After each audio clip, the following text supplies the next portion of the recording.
Hey everybody, welcome back to my Eurovision React View channel. So last week, because it is Saturday today, so this week, yes, the week that's just gone, Australia have released their song for Eurovision 2025.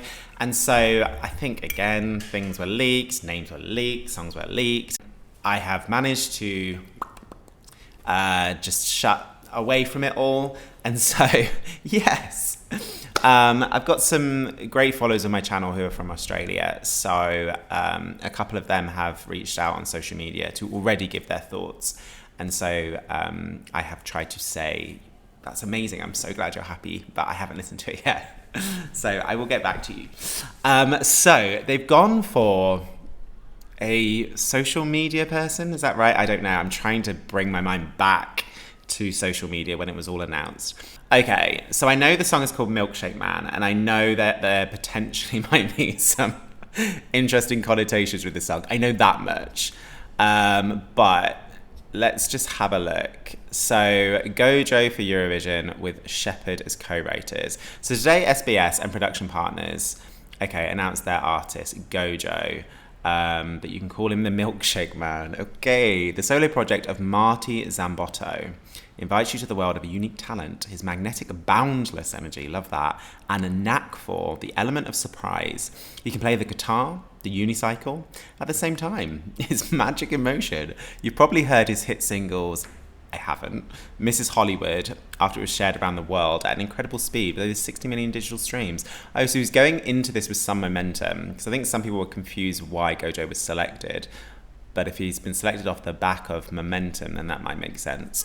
When Gojo says sweet, sweet, you'll say yum, yum to his delicious, eccentric song. From the first slurp of Milkshake Man, you're sent down a slippery dip of nostalgia. I'm loving this. Into a swirl of infectious hooks and glossy, larger-than-life production. A sense of fun extends to every element of Gojo's artistry, whether it be a walnut worn on his lapel or a measuring tape as a belt, but his layered songs run so much deeper. Whoever's written this. This doesn't read like ChatGPT, which is good, a bonus. With Milkshake Man, he wants to shake and make the whole world dance. Love that. And encourage people to embrace their individuality. Love that. Unapologetically, yes, yes, yes. And wholeheartedly, yum. Yum? The lyric, the shake is not a drink, it's a state of mind, it's a secret superpower you're born to find. Poetry, speaks to how self-expression is something you need to unlock that already exists within you. This is deep, and I thought this was a song with sexual connotations. The music video, directed by Josh Harris, gives the audience insight into the world of the Milkshake Man. As you shed pretenses, reality warps into, this is some serious stuff, into a surreal playground where the ordinary turns extraordinary. From pop star to superstar, confidence opens a limitless wonderland where the bizarre and beautiful coexist in endless possibility. I would love to live in a world where the bizarre and beautiful coexist. Okay. Oh, it keeps going. Someone this colourful isn't born from the mundane. They come from their own realm of play and imagination, driven by a boundless curiosity to explore the unknown. For Marty, that place was a little rural town just out of Manjimumu in the southwest region of Western Australia. It was an idyllic time, living off-grid in a self-sustained property built with recycled materials by his French dad. Oh, he's got some French.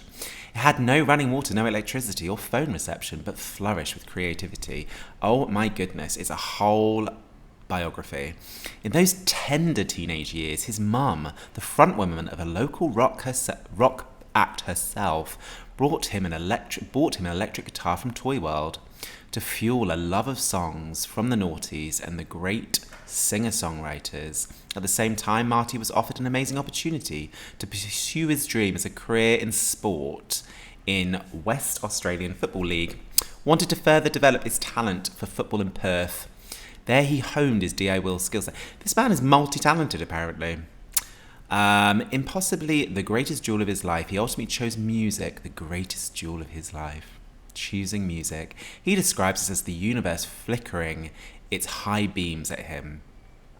Right, get to the point. Fast forward. Although I'm enjoying this, I'm enjoying the writing. Marty has firmly found his feet as Gojo along the iconic streets and beaches of Sydney, where he currently is based. Okay, so he's currently a Sydney boy. Social media powerhouse, that's a lovely title. Gojo has amassed 1.4 million followers on TikTok, YouTube, and Instagram, and he was the 9th most streamed Australian artist in the world in 2023. He's toured across Europe, the US, Southeast Asia, shared the stage with some of the biggest artists in the world. He's staying true to himself and doing a lot of 80s dance aerobics classes. Love. The free broccoli at his shows. The cheeky laugh when something tickles his spirit. I love that phrase. Tickles his spirit. The sparkle in his eye when you see inspiration strike. That's his superpower. Right, Gojo said, the Milkshake Man's purpose is to inspire people to embrace the loudest and proudest versions of themselves. I don't need to listen to the song, I'm sold. And I can't think of a better place to share that message than the Eurovision stage. It's an absolute dream come true to represent such a beautiful and diverse nation. And I've never been more excited to share my art and vision with the incredible Eurovision fans around the world. Yes, it is a 10-year anniversary for Australia, right? So this is a big deal. SBS is beyond excited to introduce Gojo to the Eurovision stage and the Milkshake Man song, a track that you'll have dancing and humming non-stop. I will be the judge of that. His vibrant energy, undeniable passion, and collaboration with Sheppard. Should I know who Sheppard is? I feel I probably should. From the first moment we saw Gojo on stage, we realised he had a unique connection with audiences, and we know he'll get a lot of love from the Eurovision community. That is a long press release. Right. I need to find out who George Sheppard is. I think I can be forgiven not knowing who George Sheppard is. Is this who George Sheppard is? Because I don't know who this is. So this is someone, Sheppard are an Australian indie pop band. Okay, I feel less inadequate now. Okay, the time has come.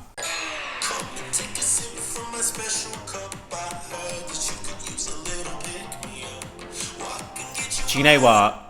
I could do with a little pick-me-up, I'm not going to lie. So, come on, Gojo, give it to me.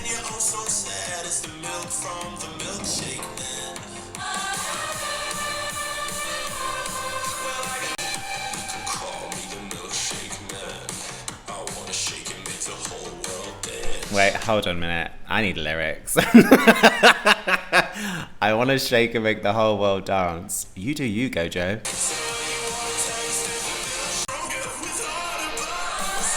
I mean, now I know that Sheppard is from an indie pop band. This is indie pop, right?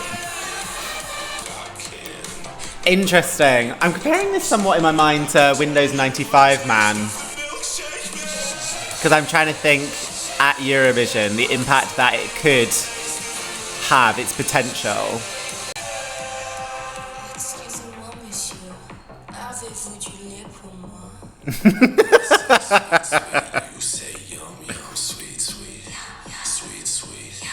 I love this bit. Yum, yum. Yum, yum. This is going to be a party on stage, right? Why did I say party like an Australian? Check yourself, Shane. This is going to be a party on stage.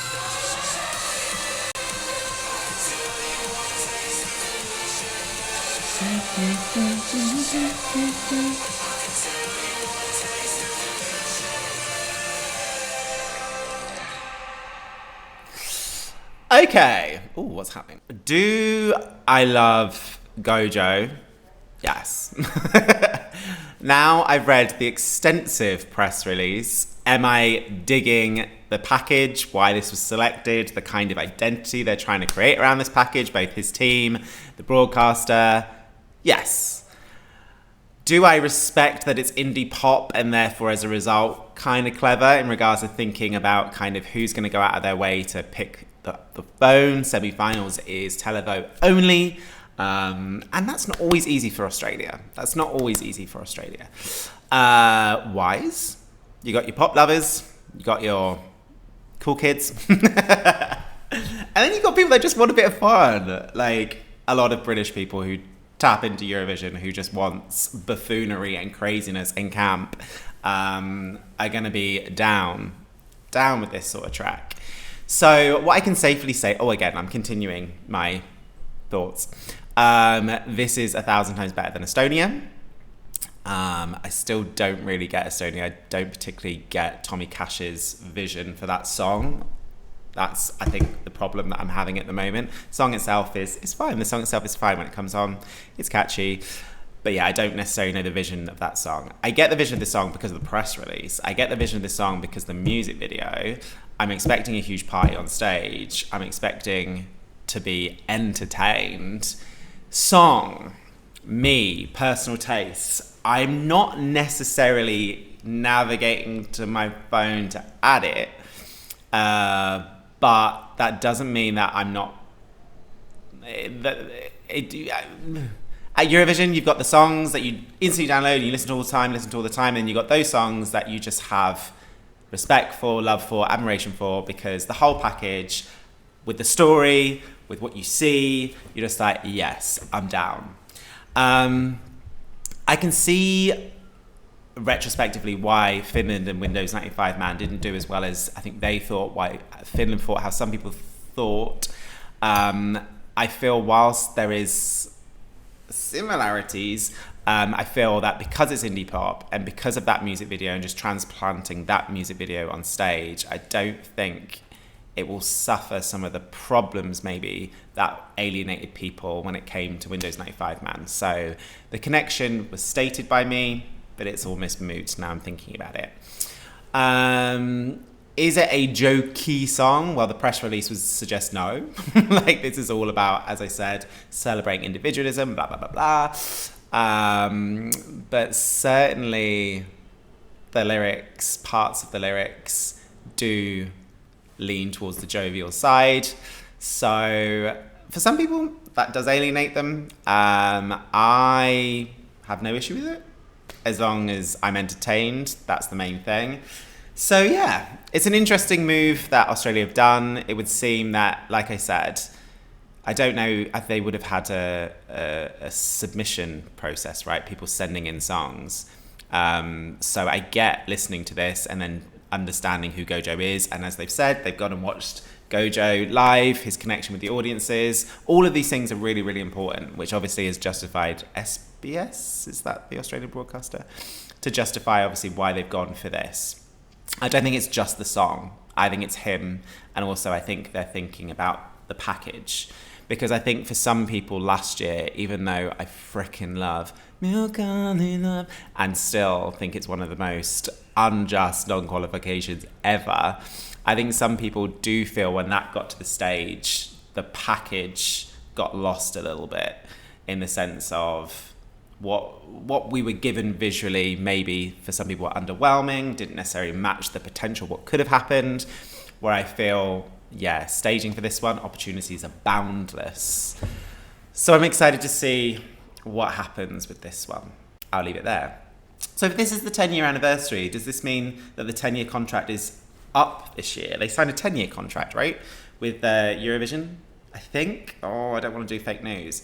So listen, I just think Australia adds so much value at Eurovision. I want them there all the time. And I was really worried after last year's non-qualification that they would just turn around and say, you guys, we're out.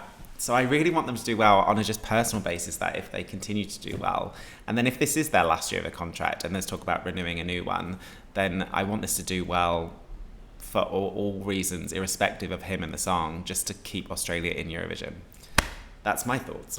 But most importantly, what do you think? What do you think of the song? What do you think of the broadcaster's choice to go with this sound? How do you think this can do at Eurovision? How does this compare with the other songs that we have already? Do let me know in the comments below. And if you're still here and you haven't subscribed to my channel, please do click the notification button so you're informed if and when I post videos. And yeah, until next time, stay safe.